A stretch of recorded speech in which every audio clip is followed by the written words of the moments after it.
This symposium originally came out of a survey that was done by the Salisbury Youth Council of 215 teenagers in the north. And the interesting thing that they found was that 50% of them were gambling. So we thought about, why are they doing that? What can Communities for Children do as a group to address that issue? And there's so many factors that come into it, and one of them is probably a new technical term that I'll introduce you to, and that's technology creep. It's not bracket creep, it's technology creep.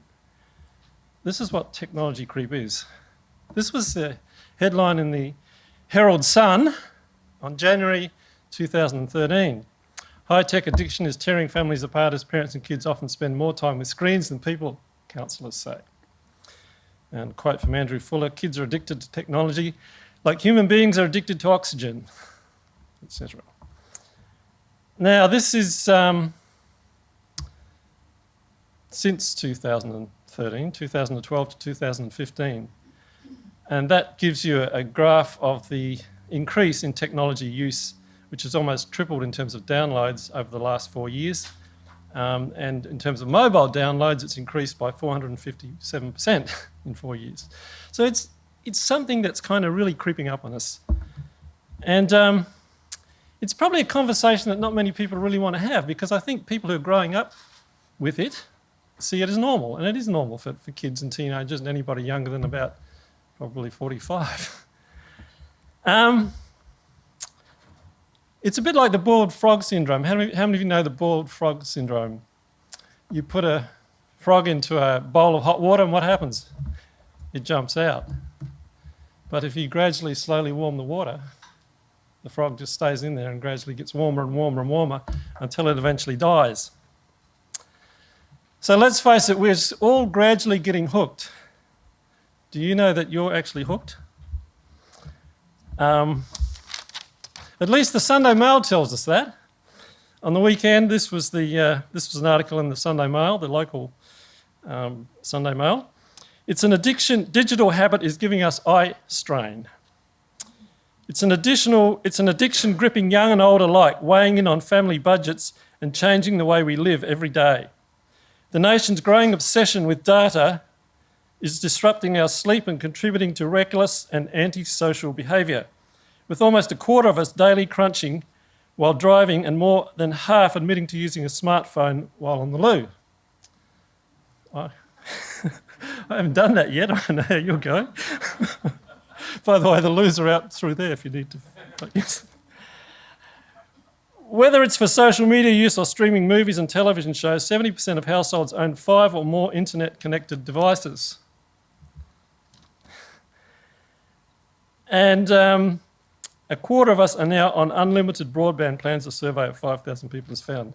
And there's a lot more. But it's huge. It's hugely significant. I had a wake-up call recently when I was on holidays. I was supposed to be on holidays at least.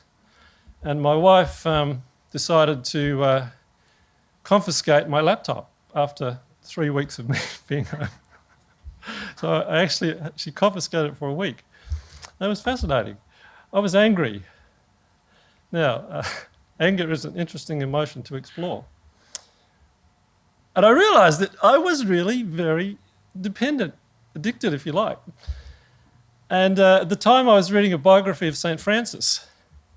And it was interesting because I began then to think about that, and I began to notice the birds singing. Google, Google, Google. How did you do that, Robert? Google. And I noticed the flowers and the trees and smelt the fresh air. And a whole other world is out there, which I began to tune into more as I was less tuned into the internet.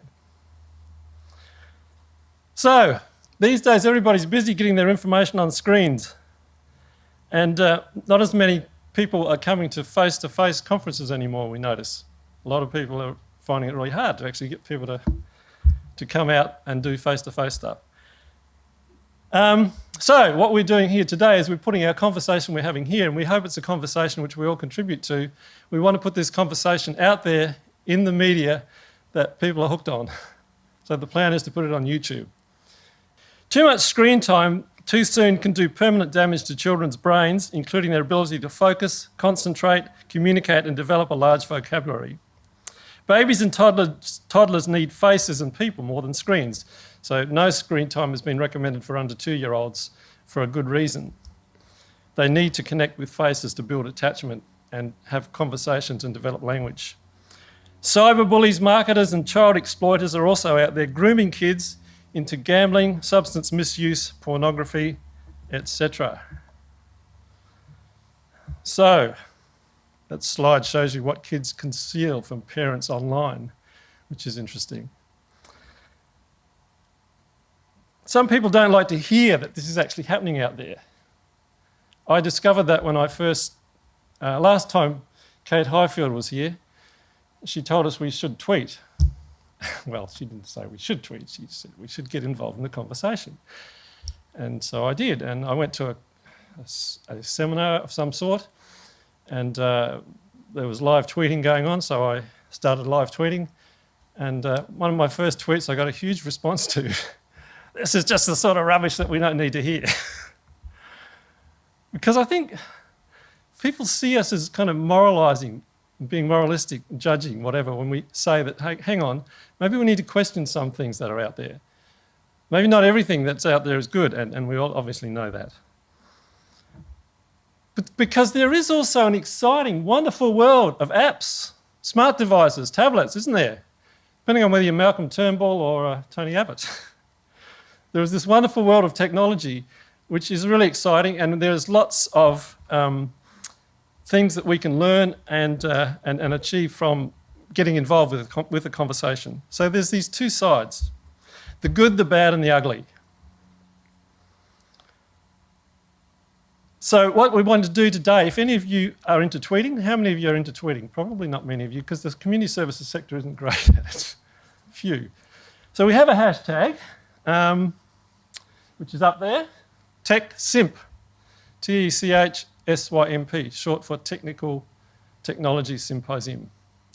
So can you, if you are tweeters and you want to contribute to the conversation, ask questions that way, please feel free to do that. If you are Luddites, please feel free to write down questions on paper and we'll accept that too. Or if you're used to the old-fashioned talking thing, well, you can do that too.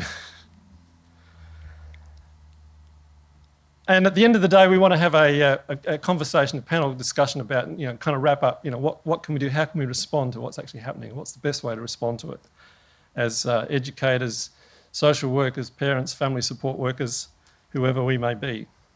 This is really part two of what we started in 2014. In 2014, we had a gathering, a conference actually, on quality play and media in early childhood education and care. And out of that, we actually developed an ebook which is out there, which you can get hold of for about $10. We had a number of people who are experts in the area talk about the importance of the early years and what is valuable about technology and how we can best use it to develop kids rather than to just use them as babysitters, which Kate will talk to about us in a minute. So, technology, children and families. What are parents and caregivers doing in front of screens? These are some of the questions we want to ask. How is this impacting brain development? What are companies who are marketing to children doing with technology? How is this impacting child development? Is early exposure to pornographic images impacting on brain development? Dr. Leslie I will talk about that later on this afternoon. Are arcade games stimulating young brains in the same way as addictive substances do? Michael White, Chief Executive Officer of the peak body for drug and alcohol services in the non-government sector, he'll be talking about that later on today. If we're going to change much in terms of the detrimental effects that kids are experiencing because of the world that we live in today, we're going to need to get the village healthy. It takes a village to raise a child, and we're all living in urban villages, and we need to work out how together we can get the urban village functioning and take a whole of community, government and family approach to what we're doing in terms of child development, how we're nurturing our children, how they're developing, how well they're going to do down the track in the world that we live in today. The Children Communities Connections Learning Network is a group of practitioners, researchers, policymakers, and basically anyone who's interested in working together to do that. That's where this comes from, and that's what this is all about. It's come out of the Communities for Children program, which is funded by the Department of Social Services. And we put on a number of events, and we have a YouTube channel, and we put together a number of publications which we were invited to do, unbeknown to us. A UK publisher invited us to write up some of our stories, because we've been going for about 10 years now. And they've had a pretty wide reach, actually. You'll find them in libraries all over the world, in a significant number of academic libraries, actually, particularly.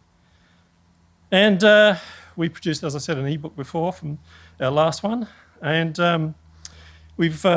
the most recent one is a book called Building Stronger Communities with Children and Families. And it's about how we can get that urban village going so that we can function better together as a whole community to support children and families. Michael White's written a chapter in that. He's one of the speakers this afternoon, and so is Leslie Ice. She's also done a chapter. And if it's available here if you want it, if any of you are rich, it's going to be out in the area where we have our morning tea. So, how can we work together as families, communities and governments to make use of technology to build stronger communities without becoming consumed by its misuse, is really what we want to look at today.